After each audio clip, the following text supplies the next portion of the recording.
ഇതാണ് ഇൻഹേലറുകൾ. പൊതുസമൂഹത്തിൽ ഏറ്റവും കൂടുതൽ തെറ്റിദ്ധാരണയുള്ള ഒരു മരുന്നാണ് ഇൻഹേലറുകൾ. ഈ വീഡിയോയിലൂടെ ഇൻഹേലറുകൾ എങ്ങനെയാണ് ശരിയായ വിധത്തിൽ ഉപയോഗിക്കുക എന്നുള്ളതും അതിനെപ്പറ്റിയിട്ടുള്ള സമൂഹത്തിലെ തെറ്റിദ്ധാരണയെ പറ്റിയിട്ടാണ് ഞാൻ പറയാൻ പോകുന്നത്. ഞാൻ doctor Akshay Pradeep, KMCT medical college ഹോസ്പിറ്റലിലെ ക്ലിനിക്കൽ ഫാർമസിസ്റ്റാണ്. വീഡിയോയിലേക്ക് പോകുന്നതിന് മുമ്പ് തന്നെ എന്താണ് ഇൻഹേലർ നമുക്ക് നോക്കാം. ടാബ്ലറ്റ്, സിറപ്സ്, ഇഞ്ചക്ഷൻ എന്നൊക്കെ പറയുന്ന പോലെ ഒരു മെഡിസിൻ മാത്രമാണ് ഇൻഹേലർ. ഈ ഇൻഹേലർ ലോക്കലി ആണ് ആക്ട് ചെയ്യുന്നത്. അതായത് നമ്മൾ എടുക്കുമ്പോൾ ഈ മരുന്ന് നമ്മുടെ ശ്വാസകോശത്തിൽ മാത്രമാണ് ആക്ട് ചെയ്യുന്നത്. അത് ബ്ലഡിലേക്ക് അബ്സോർബ് ചെയ്യുന്നത് വളരെ കുറവാണ്. അതുകൊണ്ട് തന്നെ സൈഡ് എഫക്റ്റും വളരെ കുറവാണ്. ഇൻഹേലർ എങ്ങനെയാണ് ഉപയോഗിക്കുന്നത് നമുക്ക് നോക്കാം. ആദ്യം തന്നെ ഇൻഹേലർ നന്നായിട്ടൊന്ന് ഷെയ്ക്ക് ചെയ്യണം. അതിനുശേഷം നമ്മൾ ഒരു ശ്വാസം ഉള്ളിലേക്ക് എടുത്ത് അത് ഫുള്ള് പുറത്തേക്ക് കളയണം.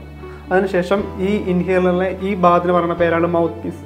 ഈ ഭാഗം നമ്മുടെ ചുണ്ടുകൾക്കിടയിൽ ചുണ്ടുകൾ വെച്ച് പൂർണ്ണമായി കവർ ചെയ്തതിന് ശേഷം സ്പ്രേ അടിക്കുന്നതിനോടൊപ്പം തന്നെ ശ്വാസം ഉള്ളിലേക്ക് എടുക്കാൻ ശ്രമിക്കുക.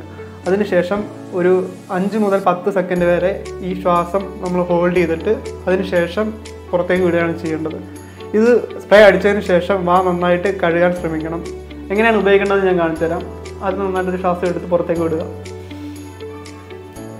അതിനുശേഷം ഷേക്ക് ചെയ്യുക.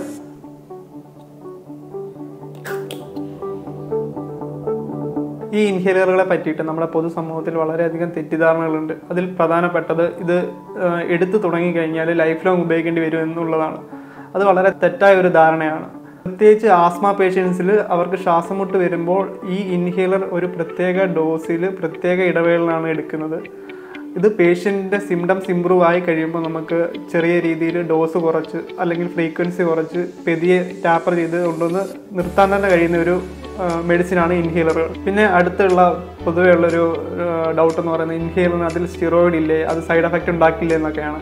ഇൻഹേലർ സ്റ്റിറോയിഡ്സ് ഉണ്ട്. അത് വളരെ ചെറിയ അളവിൽ മാത്രമാണ് ഉള്ളത്. ആ സ്റ്റിറോയിഡ്സ് ഉള്ളത് നെഞ്ചിലെ നീർക്കെട്ട്, കഫം കുറയ്ക്കുക, സിംറ്റംസ് കുറയ്ക്കുക, അതിനൊക്കെ വേണ്ടിയിട്ടാണ്. പിന്നെ ചില ആൾക്കാർക്കുള്ള ഡൗട്ടാണ് ഈ സ്റ്റിറോയിഡ്സ് ജിമ്മിലൊക്കെ പോകുന്ന ആൾക്കാർ ഉപയോഗിക്കില്ലേ, അതുപോലത്തെ ഒരു സൈഡ് എഫക്ട്സ് ഉണ്ടാവാൻ ചാൻസ് ഉണ്ടോ എന്നൊക്കെ. ജിമ്മിലൊക്കെ പോകുന്ന ആൾക്കാർ ഉപയോഗിക്കുന്നത് അനബോളിക് സ്റ്റിറോയിഡ്സ് ആണ്.